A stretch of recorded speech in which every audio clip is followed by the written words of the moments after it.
What's going on, everybody? It's ShamefulPenguin here, back with another video. Today we're getting into 5 builds I'm going to recommend for 318 league start, and there are tons and tons of viable builds. 3.17 was a really fun league, in my opinion. Had a ton of viable builds, had a lot of build diversity.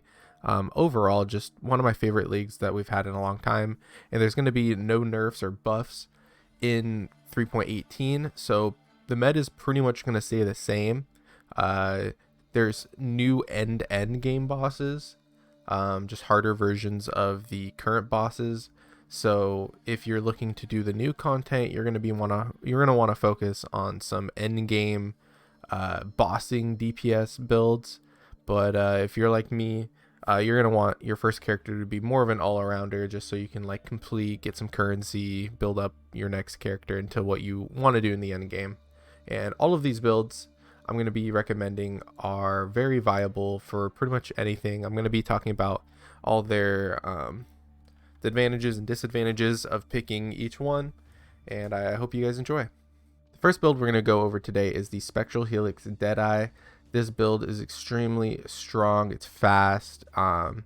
It's good at bossing. It's good at map clearing. I wouldn't say it's like amazing at either, but I would say that it could do it, both of them on a budget pretty comfortably.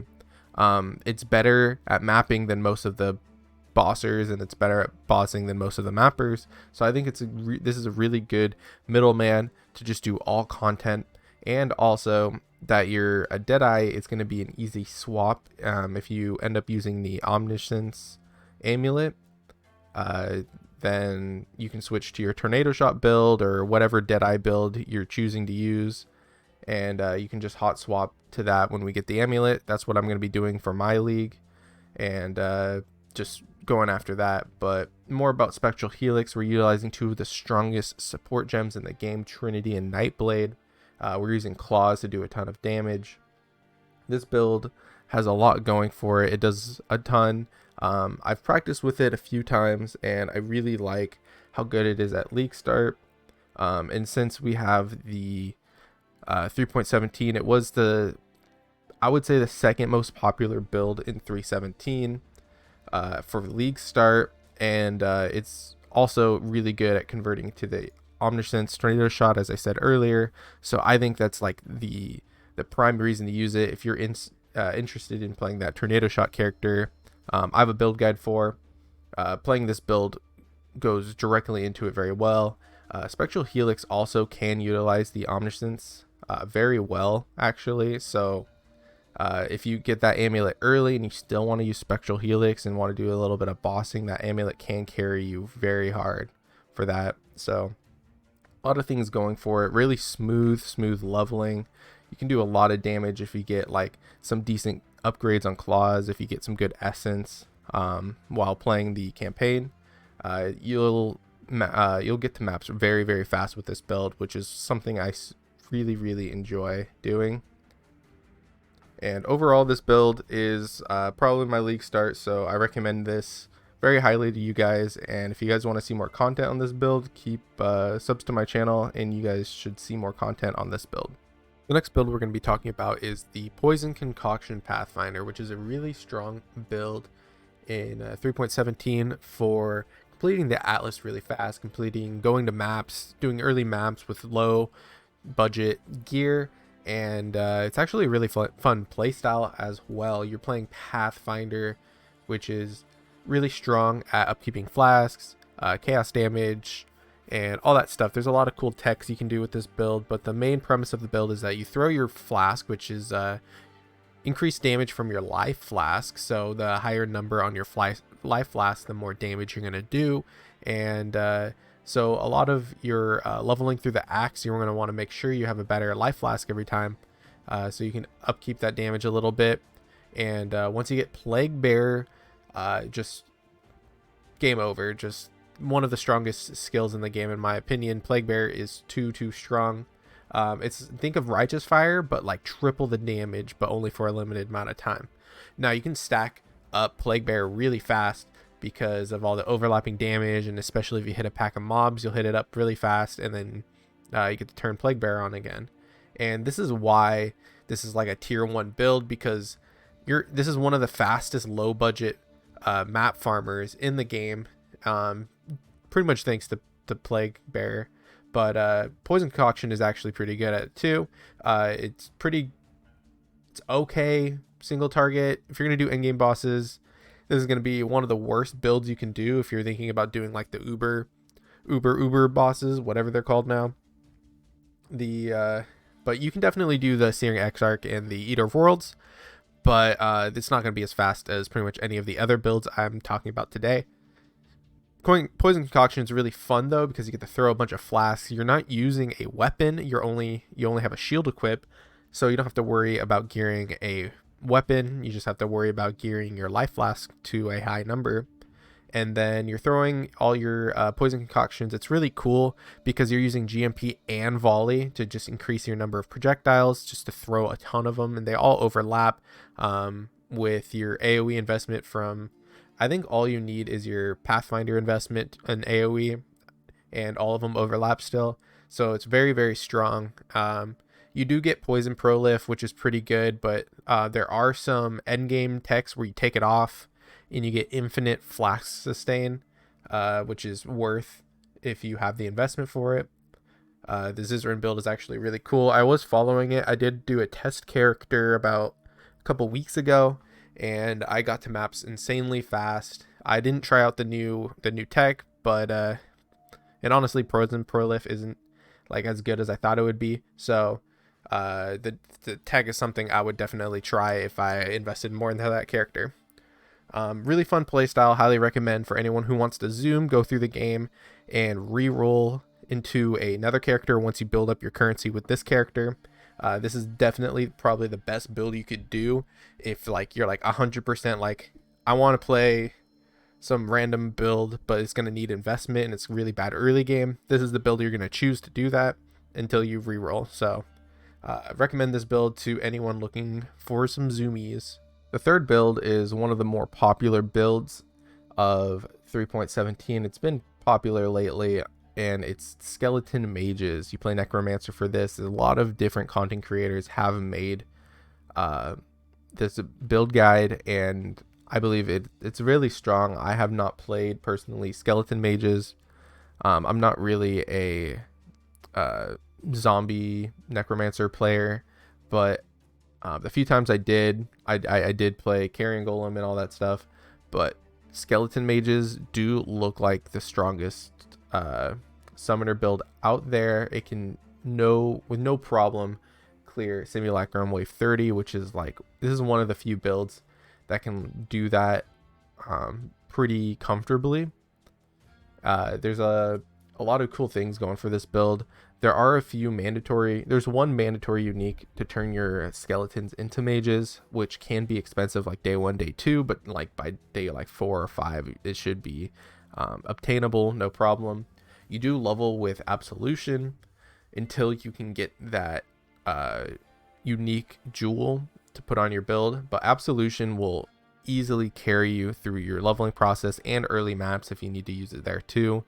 Absolution is a very strong build, and spoilers, I may be making may reference Absolution later as a potential build, but yeah, anyways, Skeleton Mages, it looks super amazing. It looks visually, it looks really cool.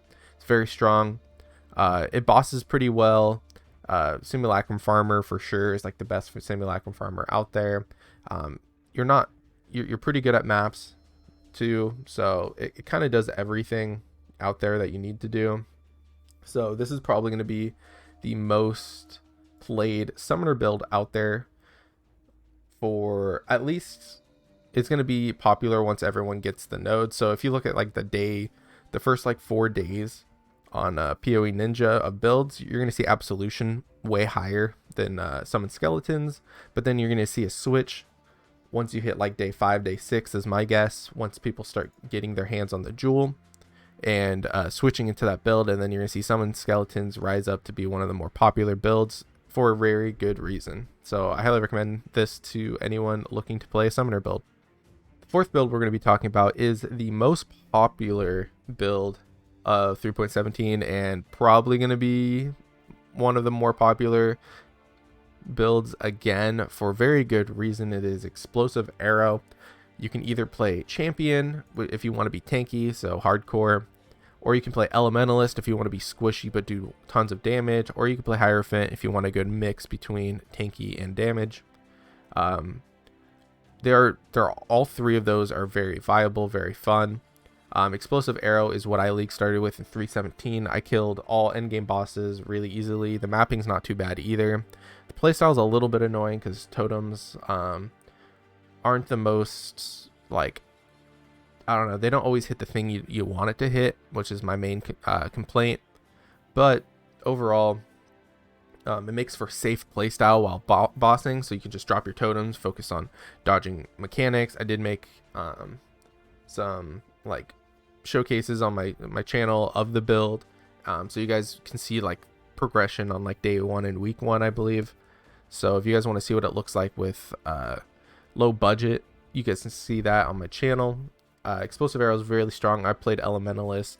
It's really easy because your first ascendancy as Explosive Arrow, you get Ignite, because you're Ignite based on this build, and getting Ignite, 100% Ignite chance with Elementalist is just 1 ascendancy point. The Hierophant and Champion, you got to invest a little bit into it on your passive tree, but besides that, Explosive Arrow is undoubtedly like one of the stronger builds in the game, one of the easier builds to use in the game. It's going to be very meta again. It's going to be very very fun. I was considering doing this build again just because of how easy it was, just to complete the Atlas, kill all the bosses, get some easy currency.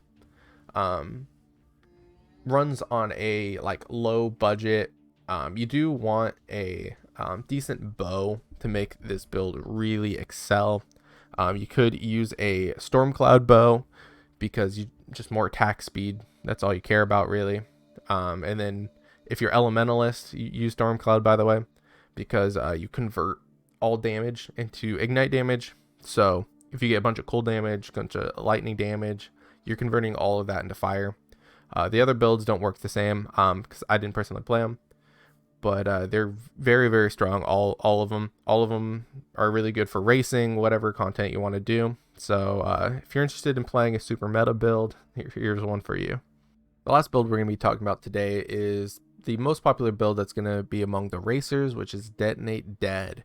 Detonate Dead is definitely a really interesting playstyle to use, but it's very easy to use. You play Necromancer because you're dealing with corpses, and you're actually doing Ignite to scale your damage the best. Now this build is going to be crazy tanky and all that stuff because it's made by racers, basically trying to do all the endgame bosses. If you're interested in killing the endgame bosses with the best build you can choose for early league start, low currency, Detonate Dead's going to be your choice. So the way this build works is you use Desecrate to summon specters on the ground, and then you kill them. And you detonate the dead. You detonate their corpses, and based on their life, like the life of the corpse you detonate, it does more damage. Now there's certain enemies that do more damage than they're supposed to, and there's this cool tech you can use that the specters, if you summon some specters, and their corpses will come up when you desecrate the ground. And that's a cool interaction because you can pick which ones are going to be doing, like, you're going to be detonating so you can do more damage. And there's currently 2 specters that are bugged that are doing more damage than they're supposed to. So everyone's going to be abusing this bug that they're not going to fix. They acknowledge that they're not going to fix it. So it's going to stay in for the next league. So this is going to be a really strong build because of that. It's a really interesting leveling. All the racers choose to go like Armageddon Brand, and some go Cremation, so it's your choice on what you want to do. But honestly, Detonate Dead is going to be the best bosser for the league, for early league. It's probably going to get the first kill for bossing, if anyone kills the new uber bosses, which is insane to me.